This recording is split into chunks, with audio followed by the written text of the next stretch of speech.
하나님 나라라는 말과 복음이라는 말, 어머니 보면 근본적으로 같은 의미가 아닐까 생각을 합니다. 왜냐하면 복음을 믿는다, 예수를 믿는다라는 말은 예수님을 통해서 하나님 나라가 또 하나님의 통치가 임하게 된다라는 것을 의미할 뿐만 아니라 예수님이 나의 왕이시다, 예수님이 나의 주인이다라는 그 고백을 하는 것과 같은 의미이기 때문에 그렇습니다.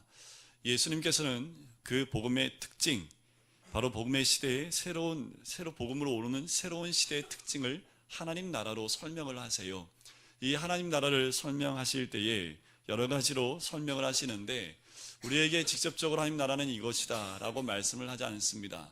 그 이유가 무엇일까? 성경에 나와 있지 않지만 아마도 예수님이 하나님 나라에 대해서 우리가 알고 있는 단어로 표현하기에는 한계가 있을 것이고, 그것을 표현했을 때 우리가 이해할 수 있을까? 그래서 우리 예수님께서는 특별히 비유를 통해서 이 하나님의 나라에 대해서 이야기하십니다. 그 비유를 얘기하실 때도 우리가 모르는 비유가 아니라 일상생활과 연관되어져 있는 비유를 하시지요. 그리고 자연 순리와 연관되어져 있는 비유를 통해서 우리에게 말씀을 하십니다. 그러다 보니까 이것들이 이해가 가요. 아, 그렇지 라고 알 수 있는 내용들로 적혀져 있다는 겁니다.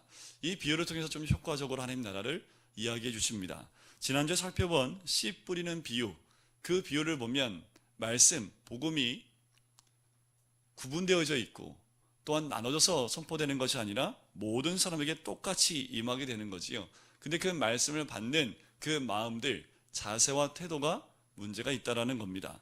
그 자세와 태도에 따라서 열매가 더 많이 맺을 수도 있고 맺을 수도 없다라고 이야기를 하고 있지요. 하지만 이 씨 뿌리는 비유로 하나님 나라를 다 설명할 수 없기 때문에 오늘 더해서 다른 비유들을 통해서 하나님 나라를 더 설명해 주고 계시는 겁니다.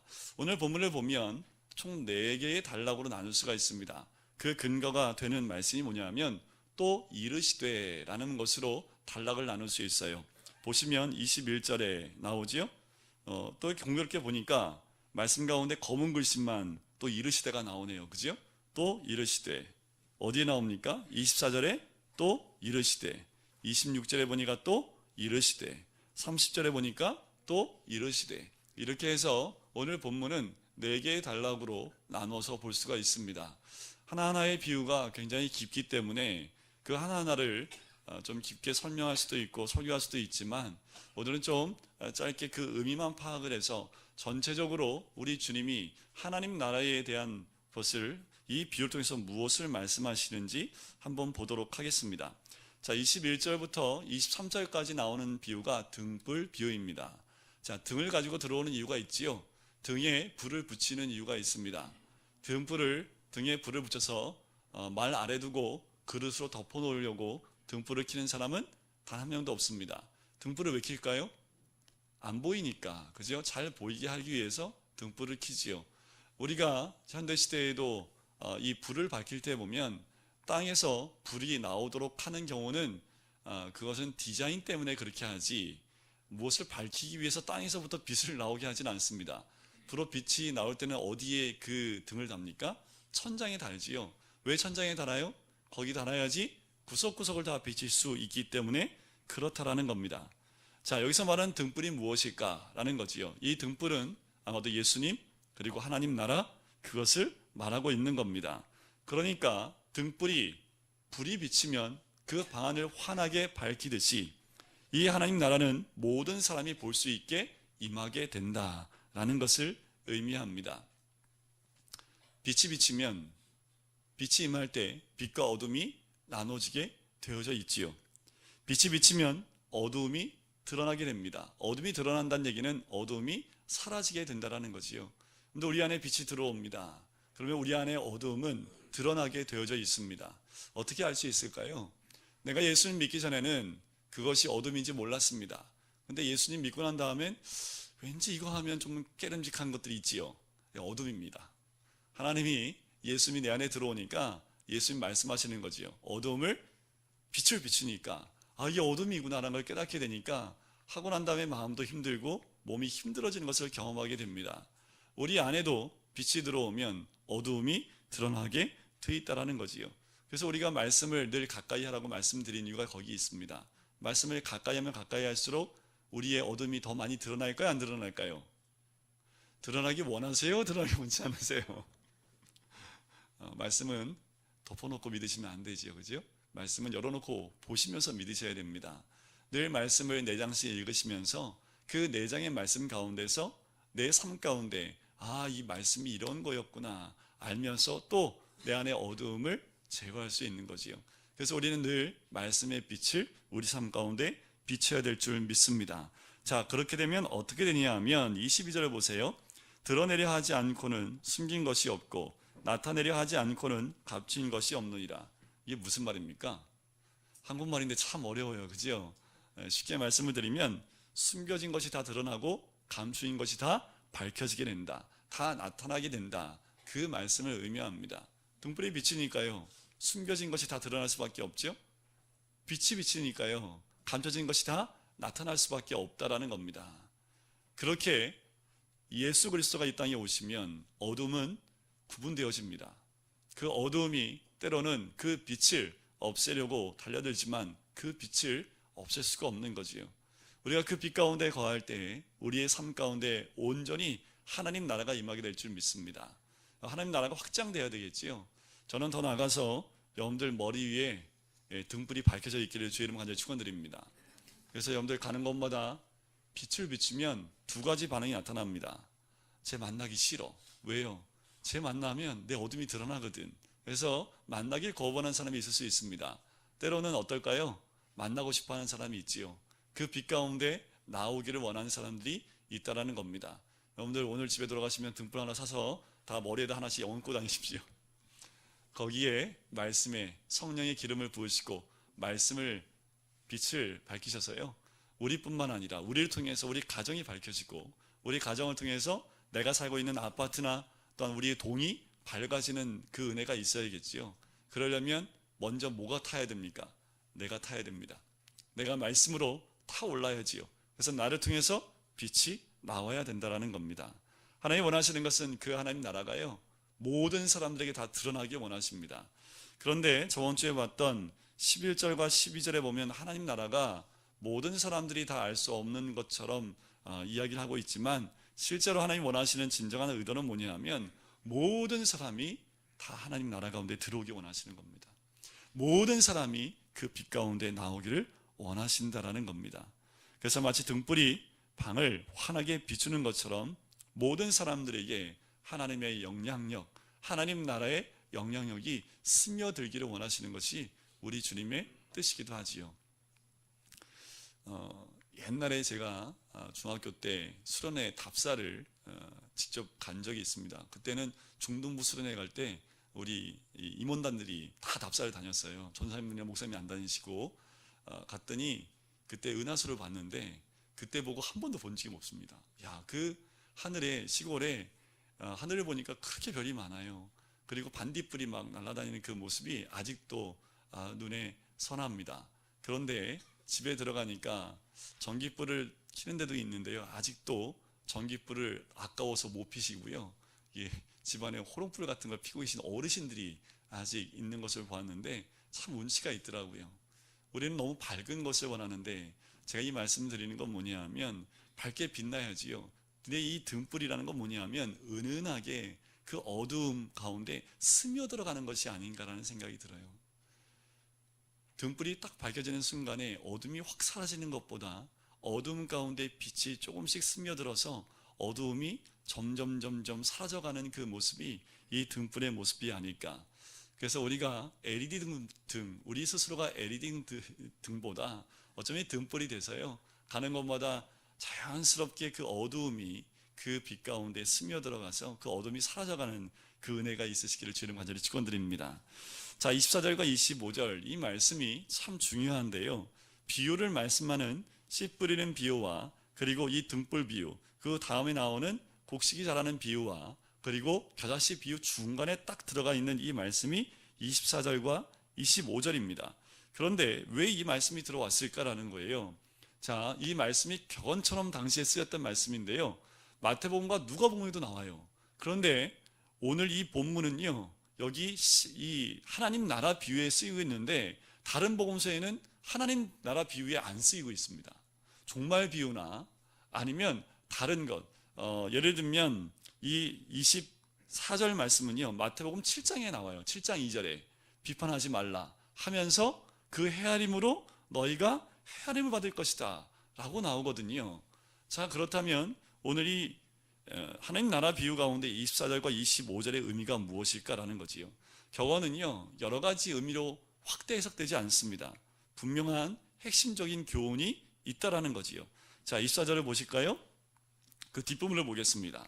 너희의 헤아리는 그 헤아림으로 너희가 헤아림을 받을 것이며 더 받으리니, 이 말씀의 핵심적인 내용이 뭐냐면 자신의 하는 것에 따라 결과를 거둔다는 겁니다. 내가 하는 것에 따라서 결과를 거둔다. 그 다음은요, 있는 자는 받을 것이 없는 자는 있는 것까지 빼앗기리라. 이 말은 현재 상황에서 최선을 다하라는 겁니다. 내가 할 수 있는 현재 상황에서 최선을 다하는 것, 그것이 25절에서 말하는 말씀의 핵심이라는 거지요. 이렇게 보시면 될 것 같아요. 씨 뿌리는 비유의 핵심은 그 씨를 받는 밭에 있는 거지요.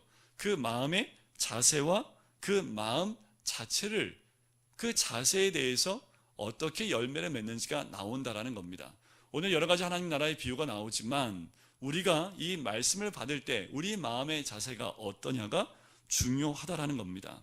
이 말씀을 듣는 우리들의 자세, 또한 우리가 그 말씀을 받을 때, 하나님 나라를 받을 때 어떠한 마음으로 그 말씀을 받아야 되는지, 이것이 중요하다라는 거지요. 오늘 말씀은, 하나님 나라는, 그리고 예수님은 동일하게 선포됩니다. 하지만 그것을 받는 사람에 의해서 하나님 나라가 임할 수도 있고 천천히 임할 수도 있고 나중에 임할 수도 있는 거지요. 우리가 그 말씀을 받을 때 그 말씀에 우리는 어떻게 대해야 되는지, 그래서 말씀이 육신이 되어 우리 가운데 거하셨던 예수님처럼 우리가 말씀을 통해서 이 말씀이 육신으로 임할 수 있도록 우리가 말씀에 순종하는 결단과 그 마음의 자세가 있을 때 온전한 하나님의 나라가 우리를 붙잡을 수 있습니다.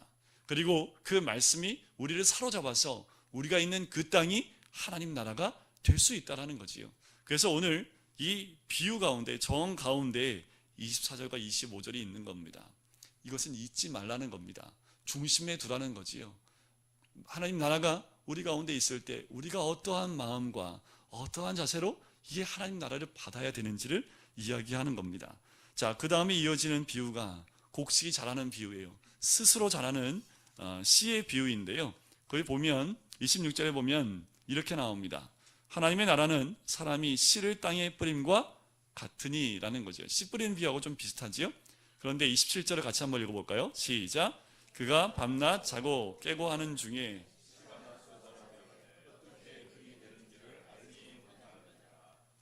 여러분들 씨 어떻게 자라는지 아세요?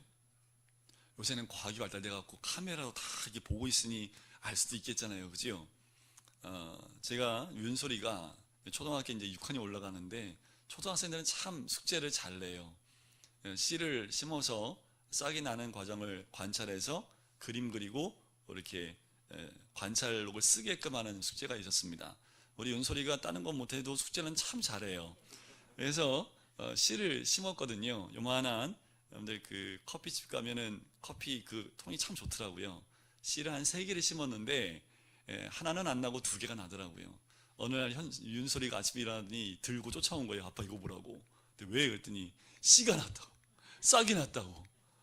야, 심었으니까 싹 나지. 아니 그러니까 싹이 났다고. 그러니까 얘가 보기에는 너무나 이게 자기가 심었는데, 자기는 물만 줬는데 이게 난 거죠. 그러니까 이 보기에는요, 이게 어떻게 이렇게 됐는지 너무나 자기가 보기에는 신기하고 재미있었다는 거지요. 그리고 일주일이 지났습니다. 근데 또 가지고 와요. 아빠 잘한 거 봐. 근데 맨날 눈앞에 놔뒀기 때문에 잘하는 게 보였기 때문에 이게 얼마큼 잘하는지 다 알거든요. 근데 매일 보니까 이게 잘하는 게 잘 모르잖아요. 근데 일주일에 보면 또 그만큼 잘하지요. 근데 지금 꽤 많이 자랐습니다. 그래서 뭐 이렇게 싹이 나면 뭐 열매 따서 먹는다고 얘기는 하는데 열매까지 맺을지 모르겠습니다. 자, 우리가 씨는 뿌려요, 그죠? 그런데 그 씨에서 싹이 나고 또한 이삭이 되는 데까지 자라는데, 자고 일어나면 또 자고 일어나면 그렇게 성장해져 있는 그 모습을 봅니다. 결국 이삭의 충실한 곡식이 되지요. 그래서 열매를 맺게 되는 29절에 추수 때가 이르렀습니다 해서 열매를 맺게 되는 겁니다. 우리가 모르지만 하나님 나라의 씨가 심기게 되면 우리도 모르는 사이에 믿음의 그 싹이 올라와요. 믿음의 싹이 올라옵니다. 우리 아이들 씨를 언제 뿌린지 모르겠는데 그 아이들 가운데 믿음의 씨가 있는 아이들이 있습니다. 그 믿음의 씨가 자라서 조금씩 성장하는 아이들이 분명히 있다는 거지요. 우리 성도님들 가운데에도 주일마다 말씀을 들을 때 그 말씀의 씨가 떨어져서 그 말씀 때문에 몸부림치시는 분들이 있어요.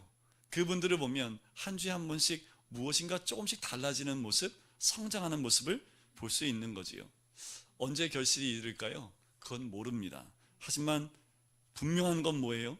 이삭이 되고 곡식이 되고 때가 되면 거둘 수 있다라는 거지요.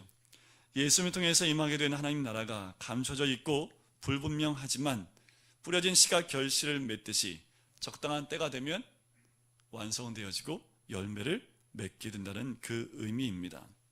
우리에게도 그 씨가 심겨져 있고 나도 모르는 사이에 내 안에 하나님을 의식하게 되고 하나님 믿는 믿음, 예수님이 나의 주인이심을 내 삶 전반부의 모든 부분에서 인정하는 삶으로 확대되어지는 것을 아마 경험하시게 될 겁니다.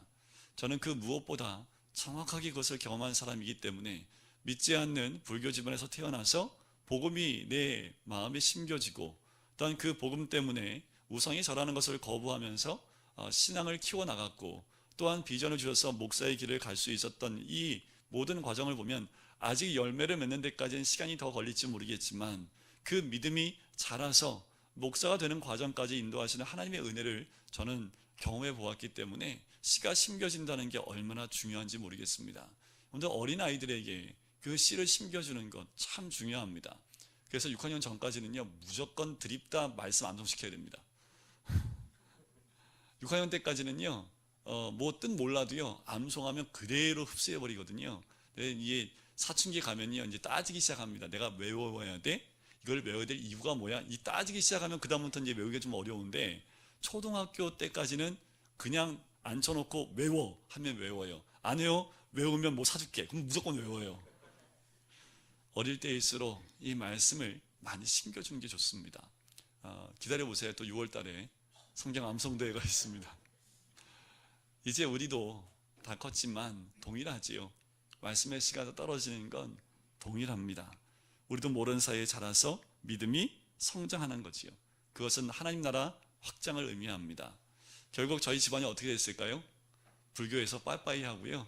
이제 기독교로 들어오기 시작을 했고 뭐 완벽하게 들어오는 건 아니지만 아들이 목사이기 때문에 체면상 교회 나가주시는 어머니, 그래도 나중에는 갈게 하면서 지금도 갈까 말까 하시는 아버지가 계시지만 조만간 하나님 나라가 이루어진다는 건 저는 믿어요. 그리고 때가 되면 하나님께서 열매를 맺으실 것이다 라는 것은 저는 믿습니다. 여러분들 그렇게 하나님 나라는 우리 삶 가운데서 열매를 맺기까지 인도하시는 줄 믿습니다. 자, 마지막 비유가 겨자씨 비유입니다. 여러분들 이 비유는 너무나 유명하잖아요. 우리 31절 말씀을 같이 읽어보겠습니다. 31절입니다. 시작. 겨자씨 한 알과 같으니 땅에 심길 때에는 땅 위의 모든 씨보다 작은 것이로되. 자, 이 겨자씨는요 이스라엘 민족 가운데 이런 뜻을 얘기할 때 많이 써요. 작다. 그러니까 얼마만큼 작은데 겨자씨만큼 작아. 우리는 주로 뭐에 비유합니까? 좁쌀, 네, 도토리. 도토리가 제일 작은 거 아닌데 이상하게 도토리 키재기라는 얘기를 해요. 그죠? 너나 도토리 키재기야 뭐 이렇게 얘기를 하는데 도토리가 그렇게 작은 건 아닌데 우리가 그렇게 쓰고 있잖아요. 이 겨자씨도 마찬가지입니다. 가장 작은 씨는 아닌데 이스라엘 민족 가운데 뭐가 딱 심겨져 있어요? 가장 작은 거, 겨자씨라고 이야기한다는 거지요. 그래서 겨자씨 비유를 하는 겁니다. 겨자씨가 심겨지게 되면 실제로 자라면 약 한 1.5m 정도 자라요. 더 크게 자라면 3m에서 4m까지 자라는 것이 이 겨자씨입니다. 겨자나무라도 할 수 있는데 32절에 보면 이렇게 나오지요. 심긴 후에는 자라서 모든 풀보다 커지며 라는 겁니다. 꼭 풀숲처럼 이 겨자가요 나무 숲을 이뤄요. 하나를 심으면 숲처럼 이렇게 숲풀인데 굉장히 큰 숲풀처럼 이렇게 커지는데요. 그 크기가 큰 건 3m가 되기 때문에 새들이 그 그늘에 와서 쉬기도 하고요. 또 지나가는 나그네들이 몸을 잠깐 햇빛을 피해서 쉴 수 있는 공간이 되는 것이 이 겨자 나무이기도 합니다. 이런 의미지요. 아주 작은 것이지만 결국 그 하나님 나라는 어떻게 해요? 모든 사람들이 보고 모든 사람에게 영향을 줄 수 있는, 그렇게 확장되어지고 커져 나간다는 것을 의미하는 겁니다.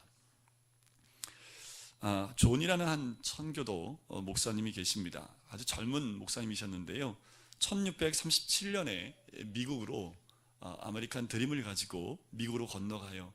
근데 이 목사님이 참 가난했던 것 같습니다. 가신 지 1년 만에 폐결핵을 걸리게 됩니다.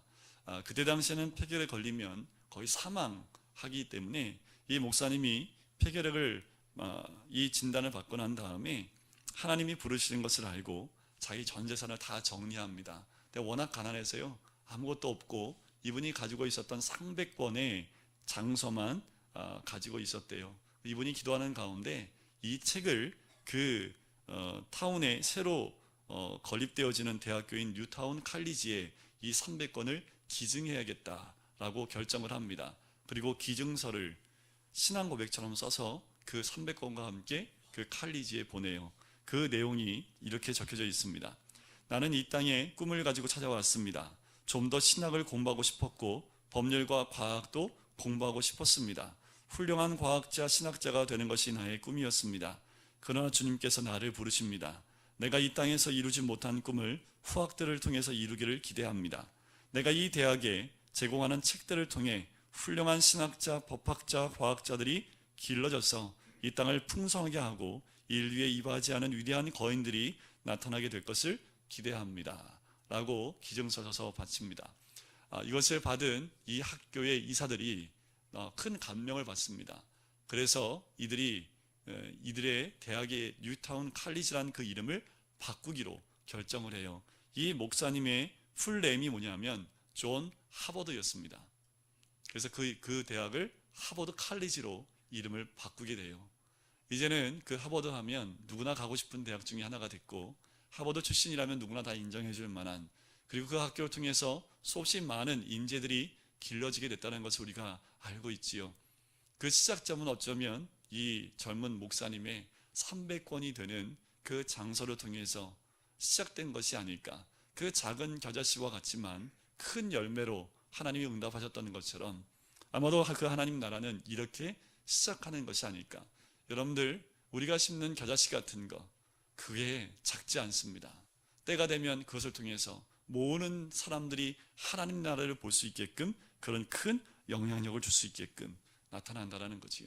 우리가 꼭 기억해야 될 것, 다시 한번 말씀 가운데 기억해야 될 것은 우리가 그 겨자씨를 어떻게 받아야 되는지, 그 자세가 중요하다는 거지요.